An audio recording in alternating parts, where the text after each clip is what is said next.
இளைய குமாரனை பற்றி பகுதி 2 பாருங்கள். ஒருவனுக்கு அறிவு குறைவாக இருக்கும், அறிவு அதிகமாக இன்னொரு பிள்ளைக்கு இருக்கும். அறிவுள்ள பிள்ளையே பார்த்து என்ன பண்ண நல்லபடியாக வளர்த்து விடுறது. அறிவு கொஞ்சம் கம்மியாக இருக்கிற பிள்ளைய நீ ஒளிஞ்சு போ, நீ நாசமாக போ, நீ என்னன்னா உருப்பிட மாட்ட, இப்படியே சொல்லி வளர்க்குற தாய் தகப்பனை நீங்கள் பார்த்திருப்பீர்கள். எனக்கு அருமையானவர்களே, ஆடு காணாம போச்சுன்னா தேடி கண்டுபிடிக்கிறது தான் மேய்ப்பனுடைய வேலை. போயிட்டு போகுது அப்படின்னு சொல்கிறதுக்கல்ல, மேய்ப்பனானவன் அந்த ஒரு ஆட்டையும் கண்டுபிடிச்சி சந்தோஷப்படுறானா இல்லையா? அதே போல தான் தங்கிட்ட இருக்கிற பிள்ளைகள் கர்த்தருக்குள்ளாக மனமகிழ்ச்சியாக இருக்க வேண்டும் என்று தான் தகப்பன் விரும்புகிறார். இப்போ விசுவாச பிள்ளைகள் ஆண்டவருக்குள்ளாக இருக்கிறீங்க, மனமகிழ்ச்சியாக இருக்கிறீங்க, இது உங்களுக்குரிய வீடு. இந்த வீட்டுக்குள்ளே என்ன பண்ணால் கர்த்தர் சந்தோஷத்தை தருகிறார், அவருடைய ஆளுகை தருகிறார். நீங்கள் சந்தோஷப்பட்டு கலிகூற வேண்டும் என்பதற்காக தான் இந்த இடத்துக்கு வந்திருக்கிறீங்க. ஆனால் என்ன நடக்கிறது என்று சொன்னால், உங்களுடைய சொந்தங்களோ உங்களுடைய நண்பர்களோ நீ இங்கேயே போகிற, இங்கே என்ன இருக்குது அப்படின்னு தான் கேட்குறாங்க. அப்போ இந்த இடத்துல என்ன இருக்குதுன்னா, ஜீவனுள்ள வார்த்தை இருக்கிறது. நான் முன்னாடி செத்து போயிருந்தேன், இப்போ ஜீவனுள்ள ஆளாய் நிற்கிறேன். நான் முன்னாடி பாவியாக இருந்தேன், இப்போ பரிசுத்தமானாய் மாறி இருக்கிறேன். முன்னாடி அநீதிமானாக இருந்தேன், இப்போ நீதிமானாக இருக்கிறேன். முன்னாடி பாக்கியவதியாகவே இல்லை, பாக்கியவானா இல்லை, இப்போ நான் பாக்கியவானா நிற்கிறேன். இதுக்கெல்லாம் யார் காரணம்னா இயேசு கிறிஸ்து. அது சொல்லுவதற்கு தானே நாம் இருக்கிறோம், அதற்காக தானே இங்கே அழைக்கப்பட்டிருக்கிறோம். ஆனால் ஆண்டவர் என்ன சொல்லுவார் தெரியுமா? நீங்கள் தான் பாக்கியவான்கள், நீங்கள் என் பேச்சை கேட்டு நடக்கிறீங்க, நீ என்னுடைய குமாரன் குமாரத்திகள், நீங்கள் என்னுடைய பங்காக இருக்கிறீங்க, என் ஆஸ்தி சுகம் பூரா உங்களுக்கு தான், எல்லாமே சொல்லிக்கிட்டு இருக்கும் பொழுது இந்த இடம் விளங்கலப்பா, நமக்கு சந்தோஷமே காணான்னு எப்போ ஓடி போகிறீங்களோ அப்போ ஆண்டவர் துக்கம் கொள்ளுவார். தேவனிடத்திலிருந்து ஒருவன் பிரியும் பொழுது அங்கே துக்கம் உண்டாகிறது, ஆண்டவர் சந்தோஷம் அடைய மாட்டார். அருமையானவர்களே, நீங்கள் நினைத்து பார்க்க வேண்டும். நீங்கள் ரட்சிக்கப்படுவதற்கு முன்பாக திருடிக்கொண்டும் பொய் சொல்லிக்கொண்டும் அல்லது களவாணி கொண்டும் அல்லது ஏதோ ஒரு பிரச்சனைகள் இருந்து கொண்டும் பலவிதமான போராட்டத்தின் நடுவிலும் உலாவி கொண்டிருந்தீர்கள், உழன்று கொண்டிருந்தீர்கள். இப்போ தேவனுக்குள்ளாக வந்த பிறகு மனமகிழ்ச்சியும் ஆறுதலும் சுகமும் தேவனுடைய அங்கீகரிப்பும் தேவனுக்கு ஏற்ற பாத்திரவான்களுமாய் இருக்கிறீர்கள். இந்த இடத்தை விட்டு பிரிந்து போவதற்கு யார் உதவி செய்வான் என்றால் பிசாசு உதவி செய்வான். யாருக்கு உதவி செய்வான் என்றால், முதலாவது நண்பர்களுக்கிட்டே வருவான். அவங்க ஆண்டவர்கிட்ட துதிக்கிறாங்களாம், அவங்கள போகக்கூடாது நீ சொன்னாதான் இங்கே கேட்பாங்கன்னு சொல்லி இப்படி தான் பிசாசான வரும். நீங்கள் யாருக்கிட்ட கொஞ்சம் நல்லா பழகுறீங்களோ அவங்கள வச்சு பேச சொல்லுவாங்க. நீங்கள் அங்கே போகாதீங்க, ஆராதிக்காதீங்க, நமக்கு பெரிய கோயில் இருக்கிறது, இங்கே வந்து விட்டால் நன்றாக இருக்கும், நாங்கள் எல்லோரும் இங்கே தான் இருக்கிறோம் என்றெல்லாம் சொல்லுவார்கள். ஆனால் உங்களுக்கு சஞ்சங்கள் இருந்தும் தவிப்புகளிலிருந்து அவமானத்திலிருந்து விடுதலை தந்த இயேசு கிறிஸ்துவை இரட்சகராக ஏற்றுக்கொண்ட நீங்கள், அவர் அண்டையிலே வந்திருக்கிற நீங்கள் தடுமாறி கீழே விழுந்து விடக்கூடாது. நீங்கள் ஆகாரத்தை எப்படி புசிக்க வேண்டும் என்று இருக்கிறது. நீங்கள் கொளுத்த கன்றுகளை அடித்து புசியுங்கள் என்ற ஆண்டவர் சொன்னார் அல்லவா, அந்த ஆகாரத்தை புசிக்க வேண்டும். அந்த ஆகாரம் ஜீவனுள்ள ஆகாரம், அதுதான் உங்களுக்கு ஜீவனை தரும். தகப்பன் புத்தியை கேட்க வேண்டும். நம்முடைய தகப்பன் இயேசு கிறிஸ்து, அவர் உங்களை பார்த்து என்ன பண்ண அழைக்கிறார்? என் பிள்ளைகளை என்னிடத்திலே வாருங்கள், நான் உங்களுக்கு விருந்து பண்ணி போடுகிறேன் என்று சொல்லி உங்களுக்கு நான் வஸ்திரத்தை உடுத்தி விடுகிறேன், நீங்கள் மோதிரம் அணிவிக்கப்பட்டவர்கள், நான் உங்களை முத்திரை மோதிரமாக வைப்பேன் என்று கர்த்தர் சொல்லுகிறார். ஆண்டவராகிய தேவன் என்ன சொல்லுகிறார் தெரியுமா? வாருங்கள், என்னிடத்திலே ஒன்றும் இதுவரை நீங்கள் கேட்கவில்லை, கேளுங்கள் என்று ஆண்டவர் சொல்லுகிறார். எல்லாத்தையும் போட்டு அழகுபடுத்தி பார்ப்போம் என்று ஆண்டவர் ஆசீர்வதிக்கக்கூடியவராக இருக்கிறார். எனக்கு அருமையானவர்களே, நீங்கள் பன்றின் தவிட்டை சாப்பிட்டு வந்தவர்கள் ஒரு காலத்தில், ஆனால் இப்போ அப்பா வீட்டுக்கு வந்தாச்சு, திருப்பியும் போயிடக்கூடாது. அல்லேலூயா சொல்லலாமே. ஓடி போயிடக்கூடாது, புறக்கணித்து போய்விடக்கூடாது, அல்லது என்ன பண்ண திரும்பவுமாக பாவம் செய்து ஆண்டவரை விட்டு பிரிந்து விடக்கூடாது. பாவத்துக்கும் பரிசுத்தத்துக்கும் ரோம கணந்தான் வித்தியாசம். தேவனிடத்தில் வந்தாச்சு, ஆண்டவர்கிட்ட வந்தாச்சு, இயேசுவின் திருச்சபையில் வந்தாச்சு, இப்போ கிறிஸ்துவனுடைய ஆவிய உடையவர்களாய் மாறி இருக்கிறீங்க, கர்த்தருடைய பாதத்தில் அமர்ந்திருக்கிறீங்க. அப்படி அமர்ந்திருக்கும் பொழுது யாரும் உங்கள் பக்கத்தில் வர முடியாது, கர்த்தர் தான் உங்களுக்கு துணையான இருப்பார். அல்லேலூயா. நம்மளை உலகத்தான் நேசிக்கலாம், ஆனால் கர்த்தருக்குள்ளாக அவங்க நேசிக்க முடியாது. நாம் தான் கர்த்தருக்குள்ளாக அவர்களை நேசிக்க முடியும். அதனால பலம் கொண்டு திடமனதாயிரு. நீ அப்பா வீட்டுக்கு போ, அப்பா உன் பேச்சை கேட்க மாட்டார், அவர் பேச்சின்படி தான் என்ன பண்ண எல்லாமே செயல்படுத்த முடியும். உன் பேச்சு உன்னுடைய சிந்தனையிலலாம் தெரியுமா, அவர்கிட்ட வேலைக்காரனாக போனால் நல்லா இருக்குமே அப்படின்னு தான் உன் சிந்தனை இருக்கும். ஆனால் ஆண்டவர் இயேசு கிறிஸ்து உங்களை எப்படி எதிர்பார்க்கிறார் என்றால், அந்த நல்ல தகப்பன் உங்களை நல்ல குபேரனா மாற்றணும், உங்களை நல்ல என்ன பண்ண ஒளியின் பிள்ளையாய் நல்ல மேன்மையான இடத்துல உட்கார வச்சு அழகு பார்க்கன்ட்டு ஆண்டவர் விருப்பப்படுகிறார். அல்லேலூயா. காணாமல் போயிருக்கிறீங்களா? காணாமல் போன உங்களை ஆண்டவர் கண்டுபிடித்து உட்கார வச்சிருக்கிறார். ஆமென். மற்றவங்களை என்ன பண்ண விட்டுட்டாரு. ஏன்னா அவன் பாவத்தில் உழண்டு கொண்டிருக்கிறான். அவன் சன்மார்க்கமான வாழ்க்கை வாழவில்லை. நீங்களோ புத்தி உள்ளவர்களாய் புத்தி தெளிந்து தகப்பண்டத்திலே வந்திருக்கிறீர்கள். உங்கள் தகப்பன் உங்களை கைவிடுவாரா? ஆனால் யாருக்கு கோவம் வரும் தெரியுமா? உன் சகோதரனுக்கு, உன் கூட பிறந்தவனுக்கு, உன் கூட பிறந்தவளுக்கு, இப்படிப்பட்டவங்களுக்கு என்ன பண்ண புத்தி தாறுமாறாய் போகும். ஏன்னா அவங்க முனைவிக்கிட்டே இருப்பாங்க. இவன் ஆசீர்வதிக்கப்பட்டு இருக்கான். குடிக்காதவன் பாவியான். யாருடைய பார்வையில்? குடிகாரனுடைய பார்வையில். இன்னைக்கு மோசமான சூழ்நிலையை உருவாக்கி வைத்திருக்கிறது யார் அப்படின்னு சொன்னால் நம்ம கூட இருக்கிறவங்க தான். இவனால் ஒரு நன்மையும் இருக்காது, இவனால் ஒரு பிரயோஜனமும் இல்லை. யாரை பார்த்து குறை சொல்லி கொண்டிருக்கிறான்? மனம் திரும்பிய மைந்தனை பார்த்து. நீங்கள்லாம் மனம் திரும்பி வந்திருக்கீங்க. முன்னாடி போல ஒரு வாழ்க்கை வாழ்ந்தால் நேரம் கட்ட வார்த்தை பேசிக்கிட்டு பழைய பாவத்தில் உழண்டு கொண்டு கிளவிகள் பேச்சை பேசிக்கொண்டு எங்கேயாவது உட்காந்து இருப்பான். இப்போ எப்படி இருக்கிறோம்? கர்த்தருடைய வசனத்தை மனப்பாடம் பண்ணி கொண்டு அந்த ஆகாரத்தை சாப்பிட்டு கொண்டு, கர்த்தருடைய வசனம் என்கிற ஆகாரத்தை சாப்பிட்டு கொண்டு கர்த்தருக்குள்ளாக ஒரு திருப்தி உள்ள வாழ்க்கை, தனிமையாக இருந்தாலும் கர்த்தர் உங்களோடு கூட இருக்கிறார் என்ற வாழ்க்கையோடு இருக்கிறீங்க. உன் சகோதரனாகி இவனும் மரித்தான், திரும்பவும் உயிர்த்தான், காணாமல் போனான், திரும்பவும் காணப்பட்டான். ஆனபடியினாலே நாம் சந்தோஷப்பட்டு மகிழ்ச்சியாக இருக்க வேண்டுமே என்று தகப்பன் என்ன பண்ண சொல்லுகிறார்? மூத்த குமாரன் கிட்ட இருந்ததெல்லாம் என்ன தெரியுமா? பொறாமை இருந்தது. அவன் முறுமுறுப்புக்காரன், தம்பி மேல் அக்கறை இல்லாதவன். தம்பி நல்லா இருந்தால் நல்லா இருக்கட்டும் அப்படின்னு சொல்லி என்ன பண்ண விட்டு கொடுக்குற மனப்பான்மையே இல்லை. இன்னைக்கு அநேக பேர் இருக்கிறாங்க, நான் பெரிய ஆள், பெரிய சபைக்கு போகிறேன், நீ என்னங்க இங்கே வர்றீங்க? இன்னைக்கு மூத்த சகோதரர்களுடைய வேலை என்ன தெரியுமா? பறிக்கிற வேலையை பார்த்து கொண்டிருக்கிறார்கள்.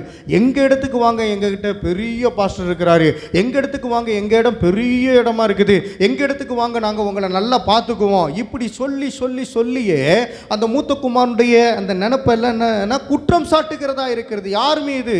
தம்பி மீது குற்றம் சாட்டக்கூடியவனாக இருக்கிறது. ஏப்பா நான் இந்த ஊருக்காக இருந்தேன்ப்பா, முன்னாடி பாவத்தில் இருந்தேன்ப்பா, நான் என்ன பண்ண என்னென்னமோ பாவம் செஞ்சேன்ப்பா, இப்போ தேவனுக்குள்ளாக வந்துட்டேன்ப்பா அப்படின்னு சொன்னால், நீ இந்த இடத்துல இருந்தவன் தானே, நீ இந்த ஜாதி தானே, நீ இந்த மதம் தானே, நீ இந்த காரியத்தை தானே செஞ்சேன்னு சொல்லி சொல்லி குற்றம் சாட்டுவதற்காக இன்னைக்கு அநேக குற்றவாளிகள் இருக்கிறாங்க. மூத்த சகோதரனாக இருந்தாலும் அவன் தான் இப்போ பாவியாய் மாறிட்டான். ஏன்னா தம்பியை குற்றம் சாட்டுகிறான். உன் சகோதரன் என்ன பண்ண குற்றம் சாட்டிக்கிட்டு உட்காந்துருக்காதீங்க. தம்பிக்கு கிடைத்த அங்கீகாரத்தை கண்டு கோபமுற்றான். தம்பிக்கு அங்கீகாரம் கிடைச்சிருச்சா இல்லையா? நல்ல அங்கீகாரம். ட்ரெஸ்ஸு ரொம்ப என்ன பண்ண அழுக்காகி கடந்தவனை நல்ல ட்ரெஸ்ஸு போட வச்சார். அல்லேலூயா. இப்போ நான் ரட்சிக்கப்படனா எங்கே இருப்பேன்? நானும் என்ன பண்ணால் டாஸ்மார்க்கில் உட்காந்துருப்பேன், அல்லது பாவிகளோடு சேர்ந்து பாவிகளாக இருப்பேன், அல்லது கொலைக்காரனோடு சேர்ந்து ஏதாவது கொலையை பண்ணிட்டு வந்திருப்பேன். அப்படிப்பட்ட ஏரியாவில் இருந்துக்கிட்டு தான் இப்போ மனம் திரும்பி ஆண்டவருக்கு ஏற்ற மைந்தனா என் அப்பன ஊழியத்தை செய்து கொண்டிருக்கிறேன். எல்லோரும் என்னை போல மாறுங்கள், கிறிஸ்து எனக்குள்ளே இருக்கிறார் என்று வெளிப்படையாக சொல்லி கொண்டு வருகிறேன். சுயமாக அவன் நீதிகரித்தான். தன்னுடைய சுயத்தை அவன் முன்னாடி வச்சான். நான் எப்பேற்பட்ட ஆளு, உமக்கு தானப்பா வேலை பார்த்தேன், உன் கூட தானப்பா இருக்கிறேன், நீ சொல்கிறதெல்லாம் நான் கேட்டுக்கிட்டு தானே இருக்கிறேன் அப்படின்னு சொன்னவன் தம்பியின் மீது அக்கறை இல்லாதவன். தன்னுடைய தம்பி மனம் திரும்பி விட்டான், அவன் தகப்பண்டத்தில் வந்து விட்டான். அவன் அங்கே இருந்தான் என்றால் செத்து போயிருப்பான். அவன் செத்து போன நிலைமையில இருப்பான். இப்போ எங்கே வந்துட்டான்? தேவனுடைய நீதிக்குள்ளாக, அவனுடைய ஆளுகைக்குள்ளாக அப்பா கிட்ட வந்துட்டான். அப்பா மடியில் அவன் காணப்படுகிறான். அப்பா மடியில் உட்காருறது மூத்தவனுக்கு பிடிக்கல. இந்த சின்ன பிள்ளைகளை பார்த்தீங்களா? சின்ன பிள்ளைகளை பார்க்கும் பொழுது 2 பிள்ளைகளை பெற்றெடுத்த தாயை பாருங்க, அப்படியே என்ன பண்ண மூத்தவனை உட்கார வச்சிருச்சுன்னா இளைய பிள்ளைக்கு பிடிக்காது. இது சின்ன பிள்ளைகளுக்கு. ஆனால் பெரியவனான பிறகு அப்பா கிட்டேயே இருக்கக்கூடாது இந்த இளைய மகன் என்று கர்வம் பிடித்து அலைவது நல்லதா? எல்லாரும் அவருடைய பிள்ளைகள் தானே. அருமையானவர்களே, அவன் அமெரிக்காவாக இருக்கட்டும், ஆப்பிரிக்கா இருக்கட்டும், இந்தியாவாக இருக்கட்டும், எல்லாரும் அவருடைய வீட்டு பிள்ளைகள் தான். அது கருப்பனாக இருந்தாலும் சரி, வெள்ளையானாக இருந்தாலும் சரி, ஏழ்மையாக இருந்தாலும் சரி, பணக்காரனாக இருந்தாலும் சரி, உயர்ந்தவனாக இருந்தாலும் சரி, தாழ்ந்தவனாக இருந்தாலும் எல்லா தகப்பன் வீட்டு பிள்ளைகளாக இருக்கிறோம் என்பதை மறந்துவிட வேண்டாம். அப்போ தம்பிக்கு கிடைத்த அங்கீகாரத்தை என்ன பண்ணுறான்? அவன் என்ன பண்ண மறுதளிக்கிறான். ஆஹா, எனக்குரிய ஆசீர்வாதம் எனக்கு மட்டும்தான்ப்பா, இந்த ஆஸ்தி பூரா எனக்கு தான், அவனுக்கு கொடுத்ததை கொடுத்து அமுச்சு விட்டீங்க, அவன் தீர்த்துட்டான், அதோடு முடிஞ்சு போச்சு அப்படின்னு சொல்லுகிற அந்த சுயமான நீதிகரிப்பை தகப்பன் அங்கீகரிக்கவில்லை. தம்பியை அற்பமாக எண்ணினான் என்று வசனம் சொல்லுகிறது. வா சந்தோஷப்பட்டு கலிகூர்னா சந்தோஷம் அடைய அவனுக்கு தெரியவில்லை. காரணம் என்ன அப்படின்னா, அவன் வீட்டுக்குள்ளே சந்தோஷத்தை அனுபவிச்சுக்கிட்டே இருந்துட்டு இப்போ தம்பிக்கு என்ன பண்ணால் சந்தோஷத்தை கொடுக்கும்போது அவனால் தாங்கிக் கொள்ள முடியவில்லை. உங்கள் வீடு எப்படி இருக்குது? நீங்கள் ஆண்டவருக்குள்ளாக இருக்கிறீங்களா? உங்களுடைய சபை எப்படி இருக்கிறது? உங்களுடைய சபைக்குள்ளாக இருக்கிற மனிதர்கள் ஆரோக்கியமாக இருக்கிறார்களா? அப்பம் விற்கிறதிலும் ஜபத்திலும் தரித்திருக்கிறார்களா, தரித்திருக்கிறீர்களா என்பது முக்கியம். இன்றைக்கி நாட்களில் உங்களை குறித்து நான் சந்தோஷப்படுறேன். அருமையாக வேதத்தை வாசிக்கிறீர்கள், அருமையாக ஜெபம் பண்ணுறீங்க, அருமையாக என்ன பண்ணால் நீங்கள் மனப்பாட வசனத்தை என்ன பண்ணால் ஒப்புவிக்கிறீர்கள், அருமையாக என்ன பண்ணால் ஜெபம் பண்ணி ஆண்டவருக்குள்ளாக்கு திடமனதோடு இருக்கிறீங்க. மற்றவங்களால் இருக்க முடியுமா? இருக்க முடியாது. அப்பா வீட்டு பிள்ளைகள் எப்பொழுதும் ஆரோக்கியமாக தான் இருப்போம். ஏன்னா நம்ம துன்மார்க்க வாழ்க்கை வாழ்வது கிடையாது, தேவையற்ற பணங்களை விரயமாக்குவது கிடையாது. இன்னைக்கு தம் அடிக்கிறவன் தண்ணி அடிக்கிறவன் ஒரு நாளைக்கு குறைஞ்சபட்சம் 30லேருந்து 50 ரூபா 100 ரூபா வரலையும் என்ன பண்ண செலவு பண்ணுறான்ல. தம் அடிக்கிறவன் தண்ணி அடிக்கிறவன் என்ன பண்ண 200 ரூபா 300 ரூபா 500 ரூபா வரலையும் செலவு பண்ணுறான்ல. நீங்கள் கர்த்தருடைய பிள்ளைகள், கர்த்தருக்காக விதைக்கிறீர்கள். ஆமென் சொல்லலாமே. எப்படியாவது என்ன பண்ணா 100 60 30 பலனை பெற்றுக்கொள்ளும்படியாய், கர்த்தர் தருகிற ஆசீர்வாதத்தை பெற்றுக்கொள்ளும்படியாய் கொடுத்து கொடுத்து கொடுத்து மீதம் இருக்கிறதை உங்களுக்கு கொடுக்க போதுமானவராக இருக்கிறார். அமுக்கி குலுக்கி மடியிலே சரிது விழத்தக்கதாக என்ன பண்ணா நீங்களும் கொடுத்து பாருங்க, அவர் உங்களுக்கு அதிகமாய் அதிகமாய் அதிகமாய் கொடுப்பேன் என்று ஆண்டவர் சொல்லுகிறார். அருமையானவர்களே, இப்பொழுது சோதித்து அறியுங்கள். உங்கள் தகப்பனுடைய பேச்சை கேட்டு அவருடைய சன்னிதானத்தில் அமர்ந்து இரவும் பகலும் வேதத்தை தியானித்து அவர் சொல்வதையெல்லாம் செய்கிற மனுஷி பாக்கியவதியாக இருக்கிறாங்க. கர்த்தர் உங்களை முத்திரை மோதிரமாய் வைப்பேன் என்று சொன்னார். அருமையானவர்களே, உங்களுக்கு இருக்கிற மோதிரம் கரெக்டாக இருக்கான்னு பாருங்கள். அந்த முத்திரை மோதிரத்தை யார் அணிவித்தார் என்றால் கர்த்தர் தான் அணிவித்தார். தன்னுடைய மகனுக்கு மோதிரத்தை அணிவித்தார். அந்த மோதிரம் என்பது ஆவிக்குரிய அர்த்தத்தில் கர்த்தர் தருகிற சன்மானம், ஜீவ கிரீடத்தை தருவது போல முத்திரை மோதிரத்தை உங்களுக்காக தருகிறார். வெற்றி பெறுகிறவர்களுக்கு முத்திரை மோதிரம், வெற்றி பெறுகிறவர்களுக்கு ஜீவ கிரீடம். வெற்றி பெறுகிறவர்களுக்கு தான் ஓட்டப்பந்தயத்திலே ஓடி முதலாவது கர்த்தரண்டையிலே வருகிறவர்களுக்கு தான் ஆண்டவராகிய தேவனுடைய வல்லமையும் புயமும் அவரிடத்திலிருந்து வெளிப்படக்கூடியதாக இருக்கிறது. கனத்தை ஆண்டவர் உங்களுக்கு வைத்திருக்கிறார். அல்லேலூயா சொல்லுங்களேன். கல்யாண வீட்டுக்கு போனாலும் எப்படி போகணுமா? வெண் வஸ்திரம். கல்யாண வீடு எது? பரலோகம். இப்போ பாருங்கள், அப்பா கிட்ட வந்ததுனால அப்பா என்ன போடுகிறார்? வெண் வஸ்திரத்தை போடுகிறார்.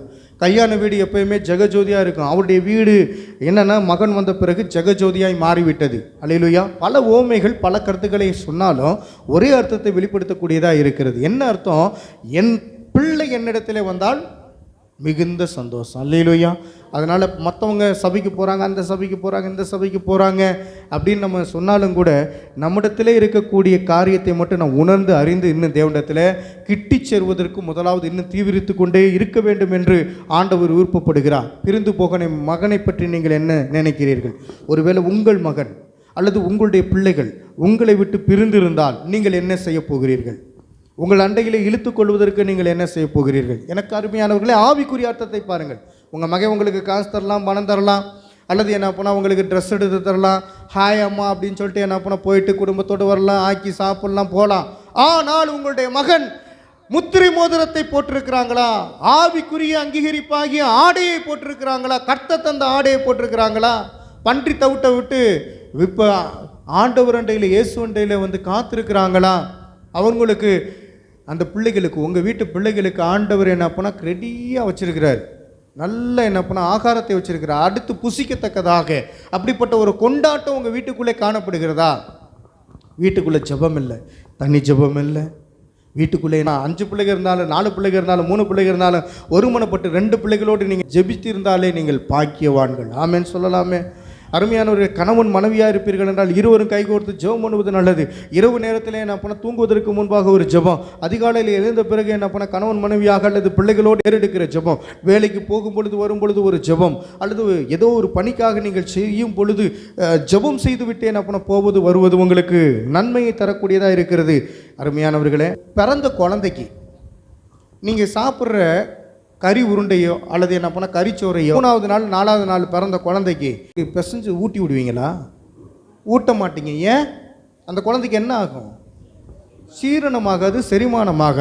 3 வயசு ஆகுதுன்னு வச்சுக்கலேன், அந்த குழந்தைக்கு நல்ல பிதுக்கி என்ன பண்ண ஊட்டி விடுறீங்க, அந்த குழந்தைக்கு ஜீரணமாகும். அதே போல தான் நீங்கள் எப்படிப்பட்டவர்கள் என்று சொன்னால் ஆவிக்குரிய ஆகாரத்தை புசிக்கக்கூடியவங்க, அதாவது பலமான ஆகாரத்தை புசிக்கக்கூடியவர்கள். அல்லேலூயா சொல்லுங்க. இப்போ பலமான ஆகாரத்தை புசிக்கக்கூடிய நீங்கள் பால் இன்னும் என்ன பண்ண ஆகாரத்தை இப்போ போய் புசிச்சுக்கிட்டு இருந்தால் நல்லா இருக்குமா? சாப்பிட சொல்லும் பொழுது இல்லை எனக்கு பால் தான் வேணும், 3 நேரம் சாப்பிட்டுக்கிட்டு இருக்கீங்களா குழந்தைகளை போல? அருமையானவர்களே, அதனால தான் சொல்லுகிறேன், உங்கள் தகப்பன் உங்களுக்கு போதுமான ஆகாரத்தை வைத்திருக்கிறார். அந்த ஆகாரம் எப்படிப்பட்டது அப்படின்னு சொன்னால் புசிப்புக்கு ஏற்றதாக இருக்கிறது. அவைகள் என்ன போனால் உங்களுடைய வல்லமையை பெருக்கக்கூடியதாக இருக்கிறது. ஆமென் சொல்லலாமே. வசனம் உங்களை வாழ வைக்கக்கூடியதாக இருக்கிறது. விசுவாசம் இல்லாத மாறுபாடான சந்ததி என்று இந்த பூமியிலே அதிகமாக இருக்குது. விசுவாசமே இல்லை, அந்த சந்ததி எப்படி மாறுபாடான சந்ததி? உங்கள் சந்ததி எப்படிப்பட்டது சந்ததியாக இருக்கும்? தகப்பன் தன்னுடைய பிள்ளைகளுக்கு எப்படிப்பட்டதை ஊட்டி வளர்த்தார் என்று பாருங்கள். அந்த பிள்ளைகள் ஒருபோதும் என்ன பண்ணால் இழந்து போகாது, சொத்துக்களை இழந்து போகாது, வல்லமை இழந்து போகாது, தரித்திரமாக இருக்கிறாது. அவர்கள் எப்பொழுதும் ஐஸ்வர்யவான்களாகவே இருப்பார்கள். ஆண்டவருடைய பிள்ளைகள் எப்பொழுதுமே ஐஸ்வர்யவான்களாகவே இருப்பார்கள். யாக்கோப்பு 2:26 சொல்லுகிறது, ஆவி இல்லாத சரீரம் செத்ததா இருப்பது போல கிரியை இல்லாத விசுவாசம் செத்ததா இருக்கிறது. இன்னைக்கு அநேக பேர் பைபிளை படிக்கிறாங்க, ஆனால் மூத்த குமாரனை போல என்ன பண்ணிட்டு இருக்கிறாங்க? மற்றவன் மேலே கோவப்பட்டுக்கிட்டு அகந்தை உள்ளவர்களாய், ஆணவ உள்ளவர்களாய், பொறாமை உள்ளவர்களாய், எரிச்சல் உள்ளவர்களாய், குற்றம் சாட்டுகிறவர்களாய், தம்பியை அங்கீகரிக்காதவர்களாய் அல்லது தேவ பிள்ளைகளை அங்கீகரிக்காதவர்களாய், அற்பமாய் எண்ணுகிறவர்களாய் இருந்து கொண்டே இருக்கிறார்கள். அதனாலே ஆசீர்வாதத்தை அவர்கள் இழந்து கொண்டிருக்கிறார்கள். தகப்பனுடைய புத்திமதியை கேட்காமல் சோறு போன பிள்ளைகளாய் மாறிக்கொண்டிருக்கிறார்கள், அசுத்தத்தின் பிள்ளைகளாய் மாறிக்கொண்டிருக்கிறார்கள். பைபிள் தான் கையில் இருக்குது, படிக்கிறார்கள். வேத புத்தகத்தை தான் என்ன பண்ண அவங்க நேசிக்கிறதை போல என்ன பண்ண காட்டிக்கொள்கிறார்கள், தகப்பனுக்கு பயந்ததை போல காட்டிக்கொள்கிறார்கள். ஆனால் அவருடைய சுவாவமோ இந்த மூத்த குமாரனை போல அருகதையற்றதா இருக்கிறது, தேவனுக்கு பிரியமில்லாததா இருக்கிறது. அப்படி இருந்தும் மூத்த மகனை ஆண்டவர் விட்டு கொடுக்கல, வந்து சந்தோஷப்படு அவனோடு. அல்லேலூயா. இளைய மகனை விட்டு கொடுக்கல, மூத்த மகனை விட்டு கொடுக்கல, வந்து சந்தோஷப்படு. நம்மள ஒருமனப்பட்டு களி கூறுவோம் என்று சொல்லுகிறார். ஆனால் ஒருமனப்படுவதற்கு நம்முடைய வீட்டு பிள்ளைகள் ஒன்றிணைகிறதா? இல்லை. தகப்பன் பிள்ளை மீது என்ன பண்ண பாசம் கொள்ளுவதில்லை, பிள்ளை தகப்பன் மீது பாசம் கொள்ளுவதில்லை. எதன் அடிப்படையில்? பணத்தை அடிப்படையில். இவன் எனக்கு சம்பாரிச்சு தர மாட்டேங்கிறான். ஆனால் தகப்பன் எப்படிப்பட்டவர்னா, அவர் சம்பாரித்து வச்சிருக்கிறார். அல்லேலூயா. நம்ம தகப்பன் ஏற்கனவே சம்பாரித்து வச்சிருக்காரு. உன் வருமானத்தை வச்சுக்கிட்டு அவர் இல்லை, ஆனால் நீ வந்து கொடுத்தா சந்தோஷப்படுவார். அல்லேலூயா. தேவனுக்கு முன்பாக நீங்கள் எப்படிப்பட்டவர்களாக இருக்கிறீங்க? அருமையானவர்களே, நீங்கள் சிந்தித்து பாருங்கள். கோபம் கொண்டு அவன் உள்ளே போவதற்கு மனதில்லாமல் இருந்தானா. தகப்பன் தான் வெளியே வந்தாராம். வெளியே வந்து அவனை வருத்தி அழைத்தான் என்று வேதவசனம் சொல்லுகிறது. எங்கே இருக்குது? 15ஆம் அதிகாரம், லூக்கா 15ஆம் அதிகாரம் 28வது வசனத்தில் தெளிவாக இருக்கிறது. அப்பொழுது அவன் கோபமடைந்து, மூத்த குமாரன் கோபமடைந்து வருத்தி அழைக்கிறார். அப்பா கோபமடைஞ்ச, டே வாடா, தம்பி கூட வந்து சாப்பிட்றா, என்னடா இப்படி இருக்கிறா? நான் வரமாட்டேன்ப்பா. இவனுடைய கோபம் நல்லதா? நல்லது இல்லைல்ல. அருமையானவர்களே, நீங்கள் தேவ பிள்ளைகளாக இருக்கிறீங்க. எப்போ பார்த்தாலும் உங்கள் பிள்ளைகளை குறித்து தானே கவலைப்படுறீங்க. எப்போ பார்த்தாலும் உங்களுடைய நினைப்புக்கு வர்றதெல்லாம் யார்? உன் குடும்ப வகையார் தானே, உன் குடும்பத்தில் இருக்கவங்க தானே. அப்போ குடும்பம் என்பது ஒற்றுமை உள்ள குடும்பமாக இருக்க வேண்டும் என்று ஆண்டவர் விருப்பப்படுகிறார். இப்போ திருடே வந்து என்ன பண்ணிடக்கூடாது? உங்கள் குடும்பத்தில் இருக்க ஒரு நபரை சிதைத்தாலும் குடும்ப மகிழ்ச்சி கெட்டு போயிடும். தகப்பன் நல்லவர், சகோதரனும் நல்லவன், ஆனால் இளையவன் எப்படி கெட்டு போனான்? அவன் எப்படி சொத்தை என்ன பண்ண வாங்கினான்? சொத்தை வாங்க வைக்கிறதுக்கு, பறிக்க வைக்கிறதுக்கு யார் ஐடியா கொடுத்தது? உன் விசுவாசத்தை இழக்க வைக்கிறது யாரு? நீ கர்த்தர் மேல் வைத்திருக்கிற பாரத்தை, இது அது பாரம் இல்லை அப்படின்னு சொல்லி காமிக்க வைக்கிறது யார்? பிசாசானவன். அவன் பாரத்தை ஏற்றிக்கிட்டே இருப்பான். அந்த பாரத்தை ஆண்டவர்கிட்ட ஏற்றிக்கிட்டே இருக்கிறீங்க. அவர் என்ன பண்ணுறாரு? அந்த பாரத்தை எல்லாம் இறக்கி வச்சுட்டு உன்னை சுகமாய் தங்க பண்ணி கொண்டு இருக்கிறார். அல்லேலூயா சொல்லுங்க. இப்படியாக தகப்பன் புத்தி எப்படிப்பட்டது என்று சொன்னால் நல்ல புத்தி. திருந்தாத ஜென்மங்கள் என்று இருக்கிறாங்க. திருந்தாத ஜென்மம் யாரு? என்ன சொல்லியும், வசனத்தை சொல்லியும், வார்த்தையை சொல்லியும் என்ன பண்ண, வாப்பான்னு சொன்னாலும் கூட கேட்கவே மாட்டேன். சர்ச்சுக்கு கூட அப்பா கூப்பிட்டாருன்னு வருவேன், அம்மா கூப்பிட்டாங்கன்னு வருவேன், ஆனால் மனம் திரும்ப மாட்டான். எப்படா ஆராதனை முடிப்பாங்க, எப்படா வீட்டுக்கு போவேன், இவன் தொல்லை தாங்க முடியல, அருவை போட்டுக்கிட்டே இருக்கான் அப்படின்னு சொல்லக்கூடியவன் எப்படிப்பட்டவன் சொன்னால் தகப்பனுக்கு ஏற்புடையவன் அல்ல. அல்லேலூயா. தகப்பன் அப்பா பேசுகிறத மகன் காது கொடுத்து கேட்குறானா? எவ்வளோ நேரம் கேட்குறாங்க? அப்பா வளவலன்னு பேசாத, சுருக்கமாக சொல்லு, சொல்ல வேண்டியதை சொல்லிட்டு என்ன பண்ண, இது நீ பாட்டுக்கு கதையாக சொல்லிக்கிட்டு இருக்கியப்பா, என்ன உனக்கு தேவை, இதை தானே வாங்கிட்டு வரணும், வாங்கிட்டு வந்து கொடுத்துட்றேன்ப்பா அப்படின்னு சொல்லிட்டு என்ன பண்ணால் தகப்பனை திட்டிட்டு போகிறேன். தகப்பன் விலாவாரியாக என்ன பண்ணால் சொல்லும் பொழுது காது கொடுத்து கேட்கறது கிடையாது. தகப்பன் எப்பயுமே எப்படிப்பட்டவர் அப்படின்னு சொன்னால் அனுபவம் உள்ளவர். அல்லேலூயா. தகப்பன் எப்படி இருக்காரோ பிள்ளை அப்படி தான் இருக்கணும். அப்பா என்ன பண்ண ஒரு அடி பாய்ஞ்சா பிள்ளை 16 அடி பாயணும். அல்லேலூயா. தகப்பன் என்ன பண்ண ஒரு அடி பாயறது காலை பிடிச்சி இழுத்துக்கிட்டு இருக்கக்கூடாது. அருமையானவர்களே, உங்கள் தகப்பனாகிய இயேசு கிறிஸ்து இருக்கிறா, உங்களுக்கு சொத்து சுகத்தை தந்திருக்கிறா. உங்களுடைய சொத்து சுகத்தை நீங்கள் இழக்க மாட்டீர்கள். ஆஸ்தியும் அந்தஸ்தும் கர்த்தரிடத்திலிருந்து வருகிறது, கனம் கர்த்தரிடத்திலிருந்து வருகிறது. நீங்கள் ஓயாமல் துதித்து கொண்டிருப்பீர்கள். அந்த பரலோகத்தின் வீடு அருமையான ஒரு வீடு. அந்த வீட்டில் இருக்கிறவர்கள் உங்களுக்கு என்ன பண்ணால் நல்ல சேவகம் பண்ணக்கூடியவர்கள். அங்கே தூதர்களும் இருப்பார்கள். மகிமையுள்ள கனியை நீங்கள் கொடுக்கக்கூடியவர்களாக இருப்பீர்கள்.